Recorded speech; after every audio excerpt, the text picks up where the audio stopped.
There are houses that sit on the edges of towns like forgotten teeth in a mouth too old to chew, houses whose windows do not reflect light properly, whose porches sag not with age but with sorrow, whose very floorboards seem to groan not from footsteps but from memory. And it was one of these houses, perched on the rim of Hollow Creek, that we inherited after the death of my uncle, though inherited is too polite a word for the act of being burdened with something too cursed to burn and too stubborn to collapse, a house that was never home and yet still waited for us, like a patient predator whose breath you only feel once you're already inside its throat. My wife, Eleanor, was the one who insisted we move there, after the city had chewed through our bank accounts and spat us into a moldy studio apartment above a pizza place that reeked of grease and spoiled cheese and where the radiator screamed every time it coughed up heat.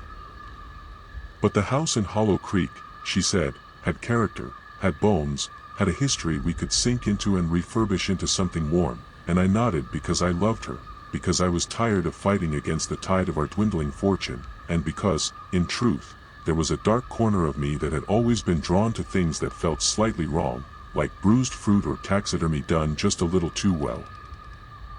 We arrived on a Sunday in November, when the wind snapped at our coats like invisible dogs and the clouds sagged low and yellow in the sky, pregnant with a storm that never quite broke, and the house greeted us with silence, its shutters closed like heavy eyelids, its paint peeled into curls that looked like old scabs, and its door, heavy and water-warped, resisted the key like it was reluctant to let us in, though once we crossed the threshold, the temperature dropped by what felt like 10 degrees and something in the air changed, not a smell exactly but a pressure, like walking into a room right after someone whispered your name in it. The interior was worse than I remembered, though I'd only seen it once before, as a child, when my mother tried to keep me in the car while she argued with my uncle on the porch, voices sharp and slicing through the summer air like blades. But now, as an adult, I could see the mold blooming in the corners of the ceiling, the way the wallpaper peeled in long, hanging strips like shed skin, the black marks above the fireplace that suggested something had once burned there far more intensely than any log, and above all, the smell, the thick, coppery reek of mildew and something meatier, something old and wet that made the back of my throat tingle with bile. Eleanor, ever the optimist, laughed it off as century-old charm and set about airing the place out, her footsteps echoing oddly in the halls, as if the house did not approve of her weight or her movement or her voice, which she used liberally as she sang while unpacking boxes, her melodies light and tuneless, breaking against the silence like birds crashing into glass, and I busied myself in the basement, which was more crawlspace than cellar, filled with brittle bones of furniture and rusting tools whose edges were still too sharp, and it was there I found the first sign that something was wrong, not in the supernatural sense, not yet, but in a way that burrowed deep beneath my skin and refused to leave, like a sliver too fine to see but impossible to forget. It was a journal. Bound in black leather, cracked and stiff with age, its cover mottled with what I hoped was ink but knew, instinctively, was blood, old blood, dry and crusted into the grooves like a fingerprint. And inside were pages and pages of looping, frantic handwriting, all signed at the bottom with a name I recognized but couldn't place at first, Elias Voss, a name that stirred something cold in the base of my spine, a memory of whispers and warnings, a story my mother told me once and then recanted as a joke, but as I flipped through the entries, I realized it was not a joke, and certainly not a story, because Elias had lived here, had died here, and had written in his last entry. Asterisk asterisk, the marrow is the secret.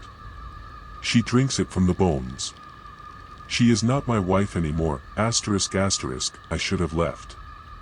I should have burned the journal, packed our bags, and dragged Eleanor back to the city, even if it meant sleeping in our car. But I didn't, because curiosity is its own curse, and some part of me, the part that had always leaned too close to cliff edges and stared too long into the dark, wanted to know what Elias had meant, who she was, and why he'd written those final lines in what appeared to be his own blood. The house creaked that night like it was trying to speak, the wind curling around its corners with a voice that wasn't quite natural, and I lay awake beside Eleanor as she slept, her breathing shallow, her body curled tightly in a way that didn't feel like her, and I remember, so vividly, looking over at her and feeling, for the first time in our marriage, that the woman in our bed was not the same one I had brought here. She smiled in her sleep. Too wide. with teeth that weren't hers. And from somewhere deep beneath the floorboards, I heard the sound of bone being sucked hollow. By morning, the house had grown colder, not in the way old places chill with the night air, but in a way that made it feel like the walls themselves were leaching warmth from our skin, like whatever passed for insulation had rotted away into something that sucked at us through the plaster, and though Eleanor claimed she'd slept fine, her eyes were ringed in black and her hands trembled as she made coffee, spilling dark liquid over the counter as she stared out the window at the woods, saying, "The trees." I followed her gaze and saw nothing but bark and branches, twisted into one another like tangled veins, and though I knew the woods had always been there, some feral part of my mind screamed that they were too close, that they had moved in the night like a tide, creeping nearer to the house on long, brittle limbs that rustled not in wind but in hunger. We spent the day unpacking. Or rather, I unpacked, while Eleanor disappeared into the upstairs study. The room with the warped door and the faint scent of copper behind the old wallpaper, and I told myself she just needed space, that the move had rattled her nerves, but I couldn't help noticing that when she emerged for meals, she spoke in short, clipped sentences, her eyes glassy, and she flinched every time I reached out to touch her, as though I were the one who had changed. That night, I read more of Elias Vossa's journal.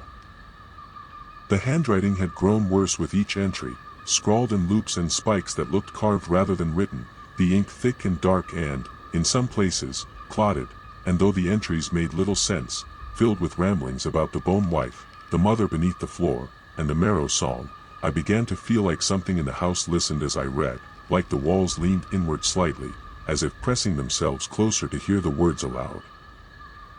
One passage stood out. "She does not eat flesh, she drinks it. She sucks it from the bones, leaves the meat untouched." I woke to see her crouched over the cat. Not tearing. Not biting.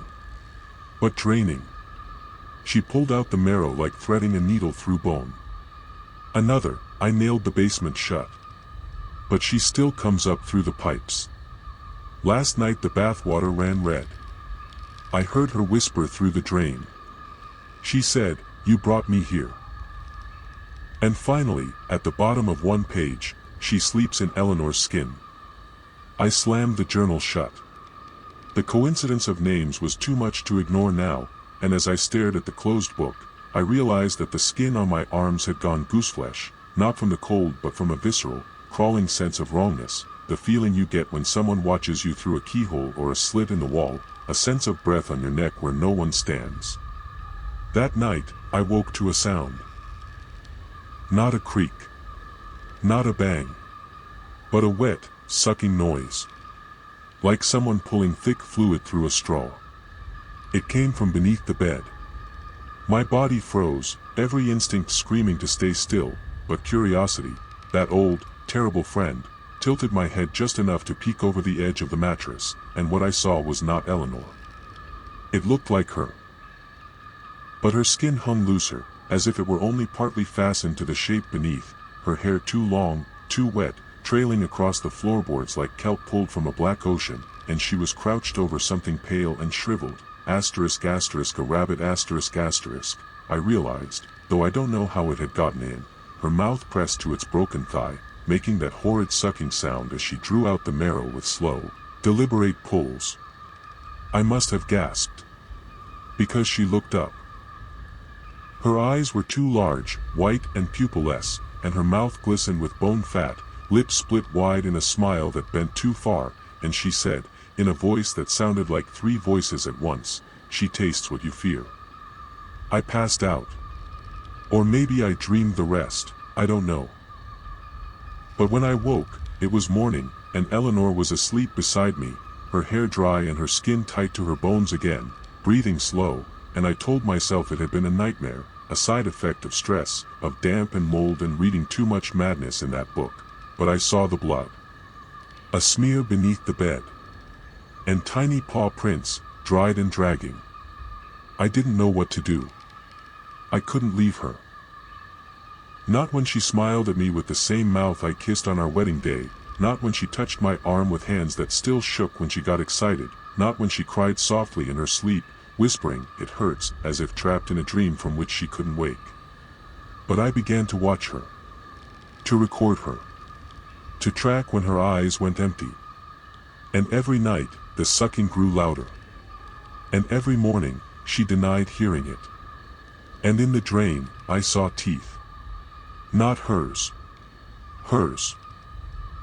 The thing beneath. The bone wife. The marrow witch. And I knew, deep down in the place no one admits exists, that Eleanor hadn't come out of that study alone, something had come with her. And it was hungry. I didn't leave the attic for 2 days after I saw her drink from the rabbit.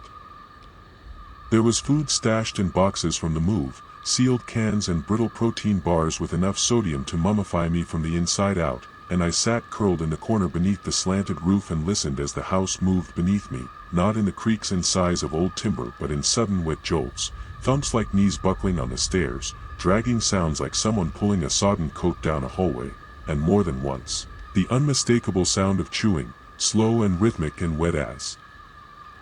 She worked psalm. At one point, I heard her speaking. Not to me. Not to herself. She was downstairs, somewhere near the vent in the floorboards, her voice drifting up in that sing-song cadence she used when she used to read bedtime stories to the dog we adopted after her miscarriage, the voice she used when she still believed in comfort, and now she was using it again, soft and warm, but what she said made the walls feel like they were closing in. He won't fight anymore. He's been fed the root. He hears the same song. He sees her teeth in the mirror. Let him grow soft. Then laughter, hers, then another voice layered beneath, like an echo in reverse, deeper, older, gargling something thick. I pressed my palms over my ears until they rang, and I swore I wouldn't go back down, not ever, not until I had a way to stop her, or kill her, or burn the house down with both of us inside it if that's what it took. But sometime that night I started bleeding again, from the thigh she'd bitten, a long, weeping wound with little teeth marks at the edges, raw and pink and glistening like it hadn't stopped drinking even while I was asleep. When I leaned close, I could smell it. The rot. The hunger. By the third day, the whispering in the pipes returned. It began in the bathroom vent across from the attic crawlspace, just a soft, rhythmic wheeze, like breath on a stethoscope. But it grew stronger by the hour, syllables emerging in patterns, phrases I didn't recognize, and when I pressed my ear to the wall, the words shifted into my name, again and again, sometimes in her voice, sometimes in mine, and sometimes in something deeper, a wet gravel cough of a voice that repeated a single line over and over until I could taste it in my molars. She's laying eggs in your marrow. I told myself it was the fever. I told myself I hadn't eaten. That I was delusional. That I needed rest. But when I peeled away the bandage on my leg, something twitched inside the wound. I didn't scream. I couldn't. My lungs locked up the moment I saw it, something small and white and glistening, curling beneath the muscle like a maggot with too many legs, wriggling not out but deeper, toward the bone, and when I touched it with the tip of my finger, I swear I felt her smile, not upstairs, not even in the house, but inside me. I blacked out. When I came to, the hatch was open. Not wide, just enough. And resting just inside the frame was a gift. Wrapped in cloth. Old, yellowing. Soaked in something. It pulsed. And though every part of me screamed to push it back, to slam the hatch shut and never look again, I reached for it, unwrapped the layers with trembling fingers, and found what I thought at first was an animal heart, split in two, but then I saw the nail polish. Red. Flaked. The color Eleanor used to wear before she stopped painting her nails. It was a finger. Her finger. But it was still moving. Twitching. Curling. Beckoning. And on the inside of the cloth, written in looping red script, too wide to be pen, too thick to be ink, was a message I couldn't make myself look away from. If she's breaking, the thing inside her is birthing. She left you this so you'd know, she still remembers. She still screams. She still begs. I screamed for the first time since moving in. Long, loud. Wordless. Not because I was afraid of her anymore, but because I was beginning to understand that I wasn't supposed to survive this. That whatever lived here didn't want me dead. Not yet. It wanted me soft. It wanted me opened. It wanted to feed. I ran. Stumbled down the attic ladder, foot catching on the rung, shoulder slamming into the hallway wall. And the house was wrong, all of it, the paint bubbling like blisters, the wallpaper peeling in strips that whispered as they moved, the lights swinging on cords that were wet with something sticky and pink, and all along the floor, teeth. Not loose. Not scattered. Planted. Like seeds. Each one upright, sharp, a forest of tiny white daggers growing from the baseboards, and I had to crawl through them, tearing my arms, my knees, my cheeks as I dragged myself down the hallway to the study door. The one she never let me enter since the first night, the one that stank of iron and old water, and when I touched the knob, it was warm. Too warm. Like a body. Inside, the room was alive. The wallpaper had sloughed off completely, revealing flesh, not drywall, slick and pulsing with veins that throbbed in time with my heartbeat, and on the far wall, something had been carved. A spiral, endless, fractal, made from bone shards and ligaments, twisting inward toward a hole where the light died, and just beneath that spiral, kneeling, was Eleanor. Or what was left of her. Naked. Hairless. Skin sagging like wet laundry, her back open down the middle, ribs split and splayed like fingers, and something was coming out of her, slowly, painfully, bone by bone. A second spine, not her own, stretching from her back like a pale, glistening root system, and as I entered, she turned, not with her face, but with her mouth, which had migrated to the side of her throat. She looked at me with her empty sockets and whispered, "I tried. I tried to stop her. But she feeds when I sleep." And from behind her, the spiral trembled. Something stepped through. Too tall. Too thin. All teeth. Dripping.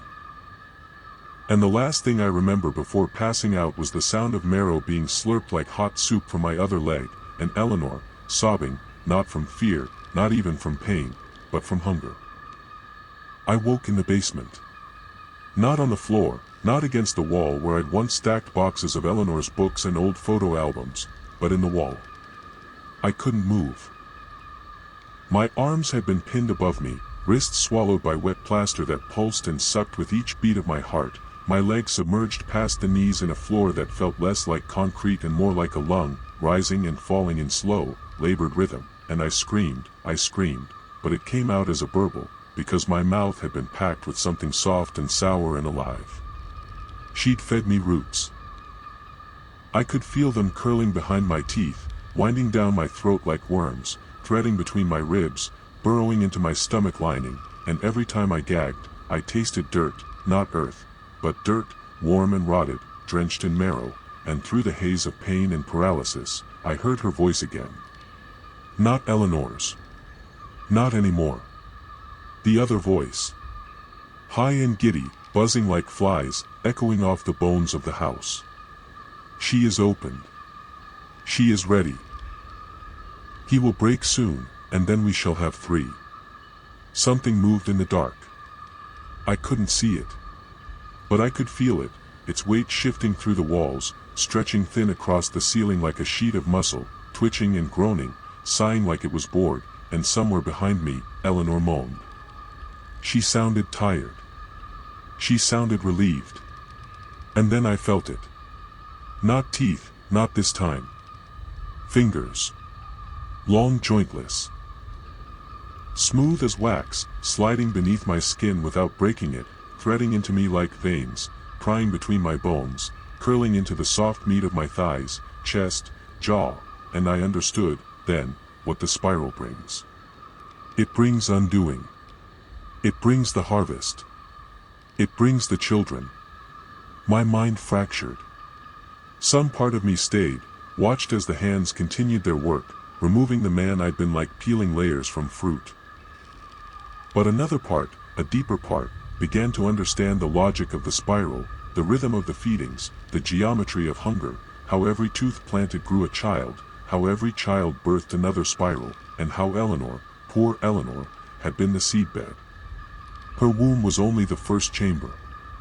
I was the second. And I remembered what the journal said, she sleeps where her teeth are buried. But she was awake now. And she was digging. I don't know how many hours passed. Maybe days. Time bent in that place, the light coming from nowhere, fading without warning, growing fat and orange like the inside of a stomach before dimming again, and I stopped fighting after a while, not because I wanted to give up, but because it felt good to be emptied. I know that sounds insane. It was. But when the marrow was sucked from my shin bone, when the long black tongue slithered up through my pelvis and nested between my lungs, I saw things. Real things. Impossible things. I saw Eleanor before the miscarriage, walking through fields that were never ours, her stomach round and full, singing songs she'd never learned, stepping over bones shaped like instruments, all while something watched from the tree lean. I saw her eating in the hospital, long after visiting hours, sitting cross-legged on the floor of the maternity ward with a bundle in her lap, unwrapping the blanket to reveal nothing but ribs, tiny ribs. And sucking them like chicken wings while her eyes rolled back. I saw the night we moved into the house, but this time, from above, from the roof, from the eaves, from the eyes in the attic that had never stopped watching us. And finally, I saw the spiral. Not the symbol. The thing itself. Endless. Not a shape. A direction. A direction that led downward, always downward, past the bones of animals and men, past the skin of the earth, into a place where teeth grew like weeds, where Eleanor had come from, where I was going, and in that moment, I understood that the house was never meant to keep us safe. It was meant to keep us soft. The wall released me at midnight. I don't know how I knew it was midnight, but I did. Something in my bones rang like a bell, and the plaster coughed me out, spat me across the wet concrete with a squelch and a laugh, and I lay there twitching, empty, hollow, ribs fluttering like insect wings, and behind me, Eleanor sobbed. I tried to love you. I really did. She sounded far away. Or maybe she was in my head. It didn't matter anymore. The house had changed me. Had carved me hollow. And I wanted more. That's the worst part. I wanted to go back to her. I wanted to bury my face in the soft ruin of her neck and drink until her memories poured down my throat. I wanted to hold the thing that had come out of her like a proud father. I wanted to become part of the spiral. But somewhere in me, some splinter of the man I used to be, said, burn it. And I crawled. Ribs cracked, one arm numb, half my teeth loose from the feeding, but I dragged myself up the basement stairs, each one a mountain, each one groaning beneath my weight like it didn't want me to go, and when I reached the kitchen, the light was on. The fridge open. A baby monitor on the table. Crackling. He's almost ready. I didn't think. I grabbed the gas can we kept by the garage door, sloshed it across the kitchen, the living room, the stairwell, into the walls themselves, where I could feel the veins pulsing, and I flicked the lighter Eleanor had left beside the stove after burning the last of her old letters. And then I ran. The house screamed behind me. Not the way fire should scream, but with voices, dozens, maybe hundreds, all of them in pain, or hunger, or joy, I couldn't tell the difference.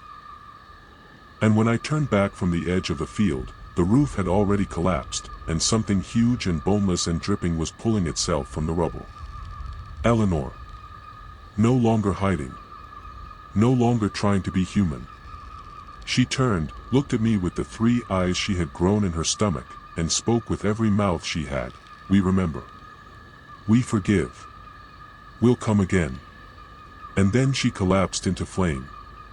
And I ran. I made it 3 towns away before the skin on my hands began to crack. At first I thought it was just heat damage from the fire, or shock, or maybe some long overdue collapse of the nervous system, but no. It wasn't that. It wasn't even close. Because when I scratched at the dry patches that had begun to scale across my palms and wrists, I didn't find blood. I found roots. Thread thin. Pale. Hungry. They moved under my skin when I touched them. They twitched when I looked at them too long.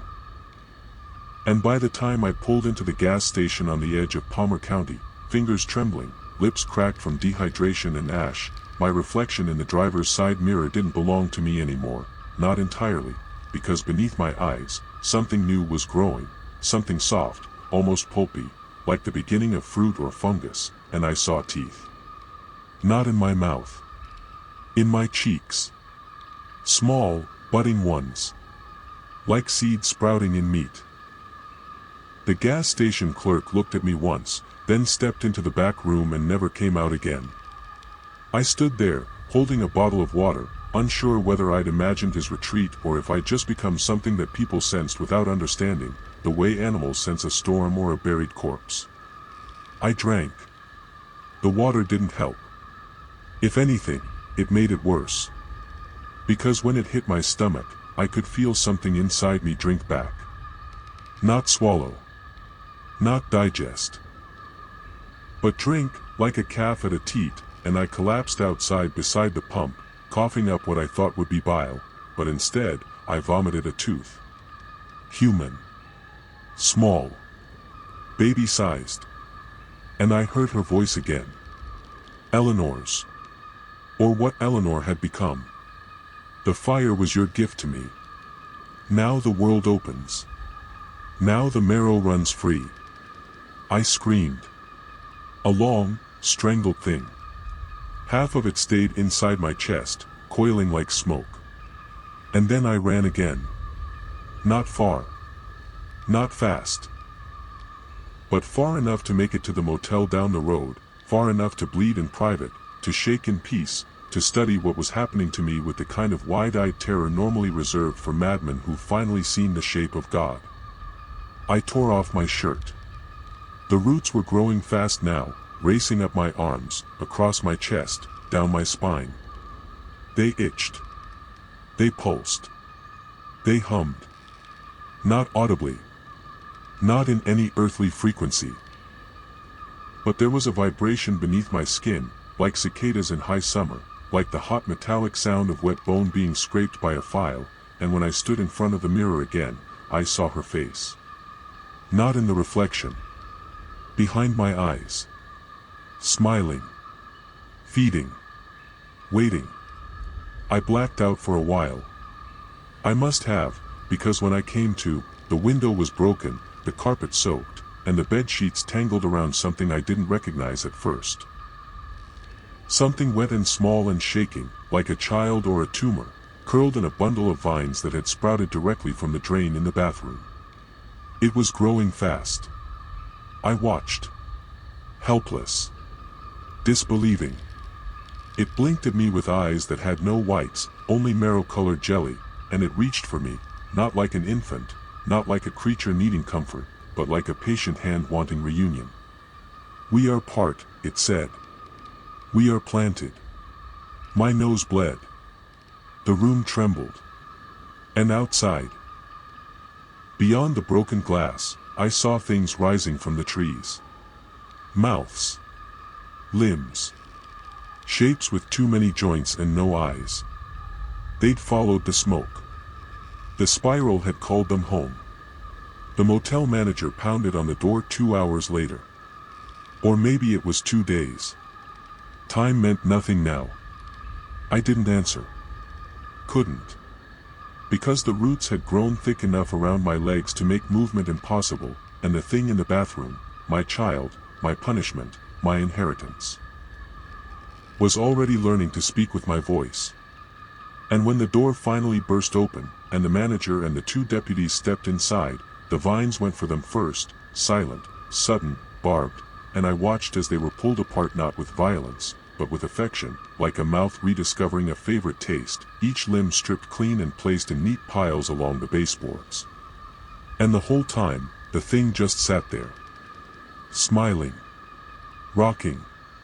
Repeating the same phrase. The tooth remembers. The root drinks. The spiral opens. I wanted to scream again. But by then, my throat was sealed. Not by fear. By bark. It had begun to grow up my neck, calcifying, hardening, thickening into a trunk. I was becoming a node. A root station. One of the dozens that Eleanor had promised would rise in the days after her first fire birth, and in the back of my head, behind the fear, behind the sorrow, behind the last shreds of identity, a terrible thought bloomed. This is what she wanted. Not to kill me. Not to punish me. But to make me into something eternal. Into something that feeds. Into the next womb. And I saw them, then. All the others. Across the county. The state. The country. In basements. In fields. In attics. Dozens. Hundreds. Thousands. Each one with a face. Each face once human. Each mouth sewn shut with roots. Each pair of eyes open, watering, watching. And beneath them all, beneath the earth, beneath the bones. Something moved. Slow. Huge. Endless. Smiling. Digging. Birthing. The spiral hadn't died in the fire. It had simply burned free. And now, nothing could stop it. They tried to burn the motel. The news didn't make it past local channels: unknown arson, meth lab explosion, psychotic break during check-in.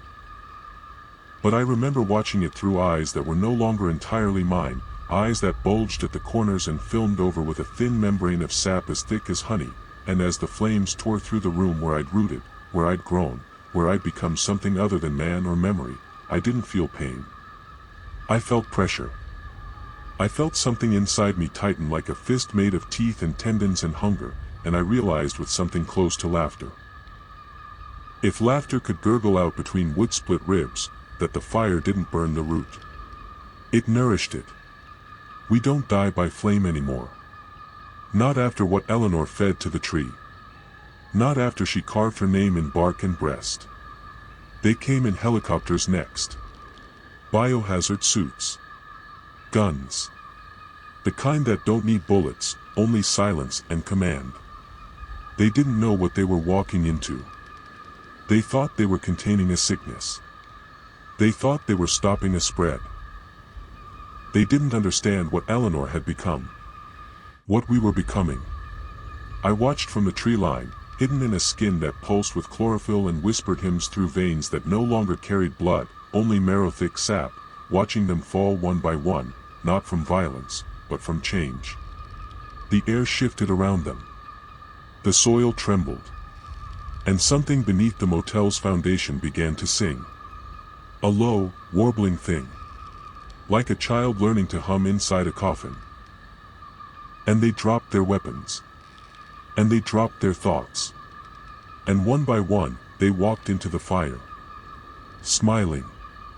By then, my face had sloughed off in strips of pulp and fiber, revealing not muscle, not bone, but a dark red pulp that throbbed when the spiral turned below me, like tree rings stacked around a soul that hadn't spoken since it was buried under her kiss. I remembered her, still. Eleanor. But only in flashes. Only in pieces. Her mouth like a wound. Her fingers like knives. Her body, made of too many knees, too many elbows, too many angles that didn't bend so much as twitch in sudden increments, like a spider rearranging its legs beneath a skin that was never supposed to stretch that far. She didn't walk anymore. She dripped. She shook. She filled the sky in shapes you couldn't follow without tasting rust. And when she came to me again, when her new limbs curled around mine, when her scent filled the air like spoiled milk and moss, I understood finally that I hadn't been her husband. Not really. I'd been her vessel. Her vow. Her garden. She planted in me what the spiral planted in her. Not seeds. Not life. Not even death. Succession.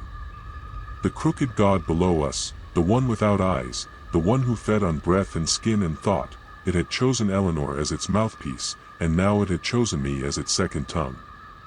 There would be others. So many others. Whole cities, threaded like ribs beneath the surface of the earth, waiting to bloom. Not with flowers. Not with trees. But with faces.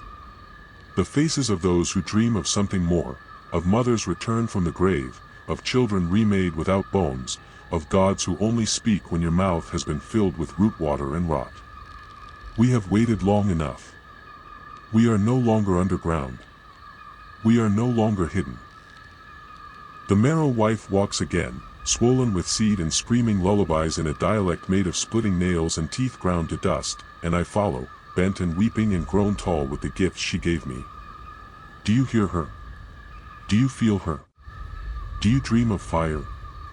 Do you find teeth in your food, not yours, not yet? You will. You will. Because she lives in hunger, and hunger needs mouths, and mouths need hosts, and hosts. Hosts always come looking, even when they swear they're just passing through. So if you ever wake up in the middle of the night, and you smell something sweet, something sap-sticky and warm and earthy, and your window's cracked even though you swore you shut it, don't go outside. Don't answer the whispering. Don't touch the vines. Don't follow the hum. Because the crooked god cries her name now. And her name is already inside you. Warning, warning. If you're still reading this, something has already taken root in your thoughts. You may find yourself humming when no music plays. You may dream of teeth growing in strange places. You may begin to crave earth. You must not feed the spiral. It doesn't end. It spreads.